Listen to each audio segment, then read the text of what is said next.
Assalamualaikum warahmatullahi wabarakatuh. Di sini kami akan memaparkan hasil dari diskusi kami tentang discovery learning. Namun sebelumnya, perkenalkan anggota kelompok kami. Nama saya Novita Mela Putri, NIM 11. Kemudian ada Asli Maros, NIM 16. Ada Ulil Huda, NIM 26. Dan juga ada Lia Sofian Aizah, NIM 27. Sebelum kami memaparkan hasil dari diskusi kami, silahkan like, komen, dan juga subscribe. Di sini kami akan membahas 5 topik. Yang pertama adalah pengertian model pembelajaran penemuan discovery. Yang kedua, karakteristik dan tujuan model pembelajaran discovery learning. Yang ketiga, peranan guru dalam pembelajaran penemuan discovery learning.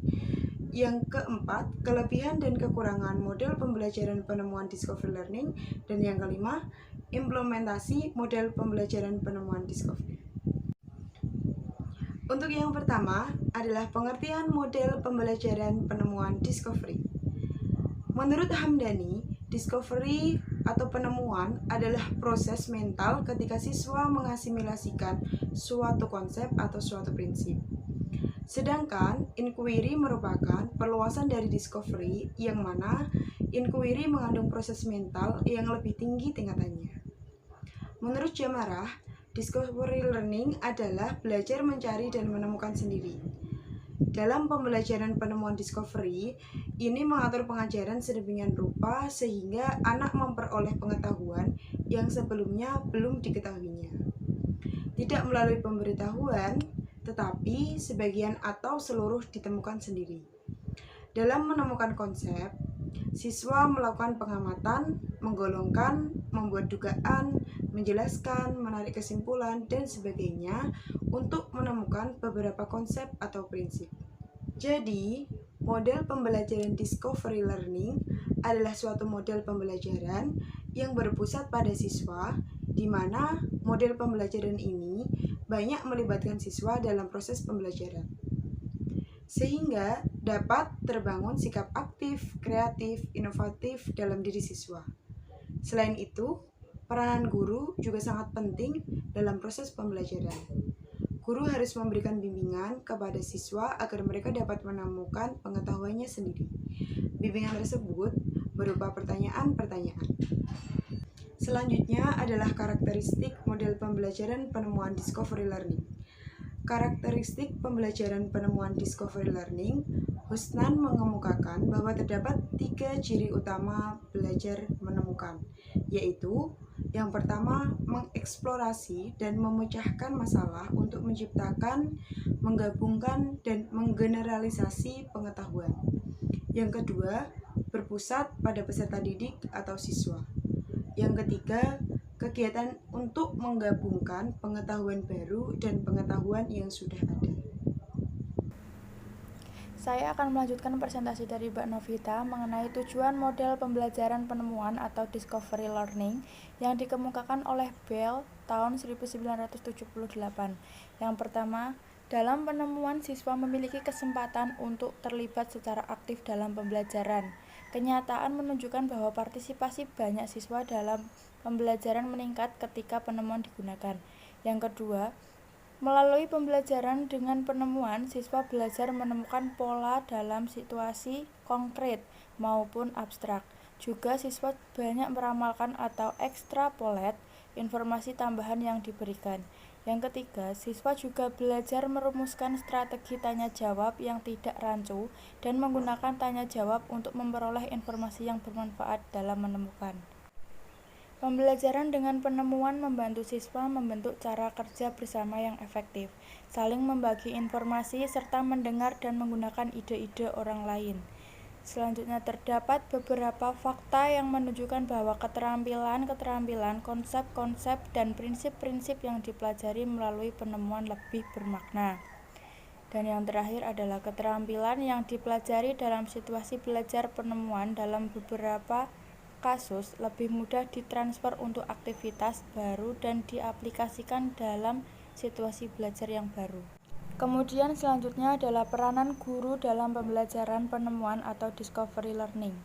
Dahar tahun 1989 mengemukakan bahwa terdapat beberapa peranan guru dalam pembelajaran penemuan, yakni yang pertama, merencanakan pembelajaran sedemikian rupa sehingga pelajaran itu terpusat pada masalah-masalah yang tepat untuk diselidiki para siswa.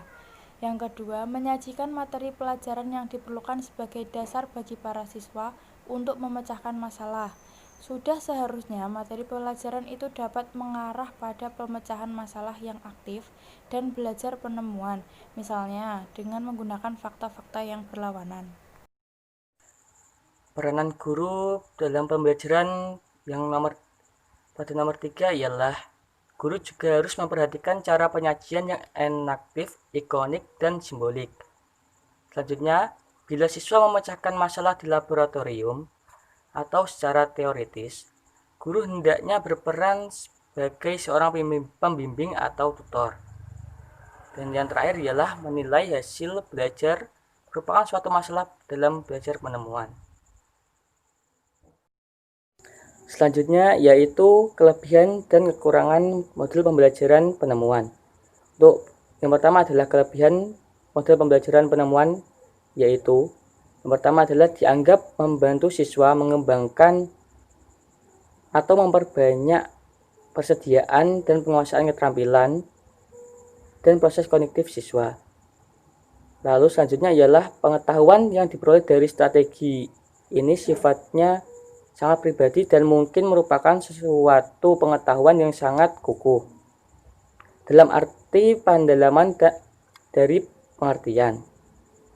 Yang ketiga ialah membangkitkan gairah pada siswa.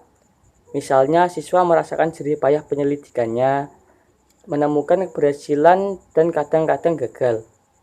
Model pembelajaran ini memberikan kesempatan pada siswa untuk bergerak maju sesuai dengan kemampuannya sendiri.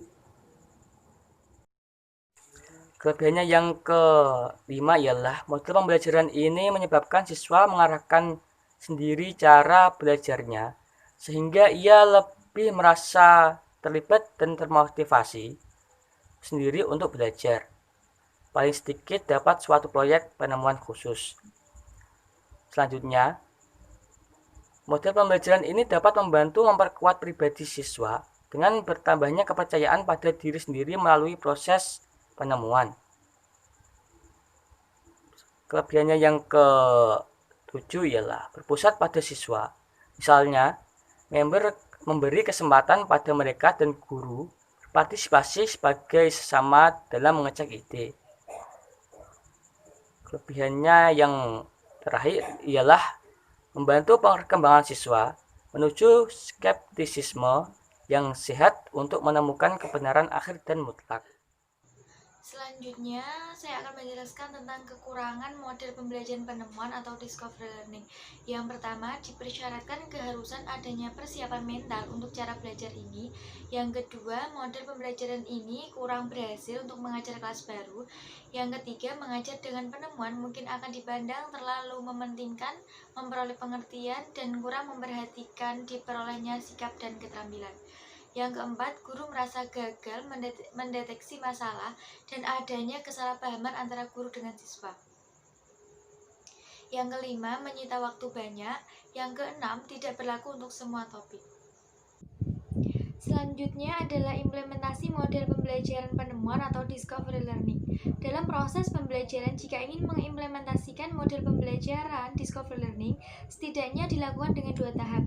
Tahap pertama yang harus dilakukan adalah mempersiapkan aplikasi tersebut dan tahap kedua memperhatikan prosedur aplikasinya.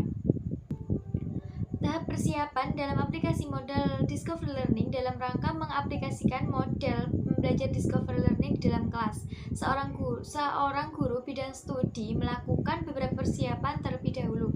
Menurut Brunner dalam Cahyo, berikut adalah tahap persiapan antara lain sebagai berikut. Yang pertama, menentukan tujuan pembelajaran. Yang kedua, melakukan identifikasi karakteristik siswa, kemampuan awal, minat, gaya belajar, dan sebagainya. Yang ketiga, memilih materi pelajaran.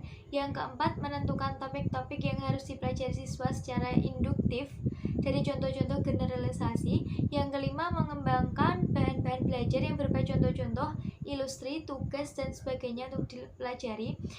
Yang keenam, mengatur topik-topik pelajaran dari yang sederhana ke kompleks, dari yang konkret ke abstrak, atau dari tahap inaktif, ikonik, sampai ke simbolik. Yang ketujuh, melakukan penilaian proses dan hasil belajar siswa.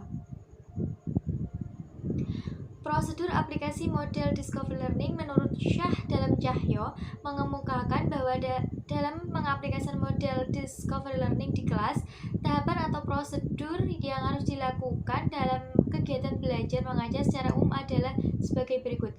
Yang pertama, stimulation atau stimulasi atau pemberian rangsangan. Yang kedua, problem statement atau pernyataan atau identifikasi masalah.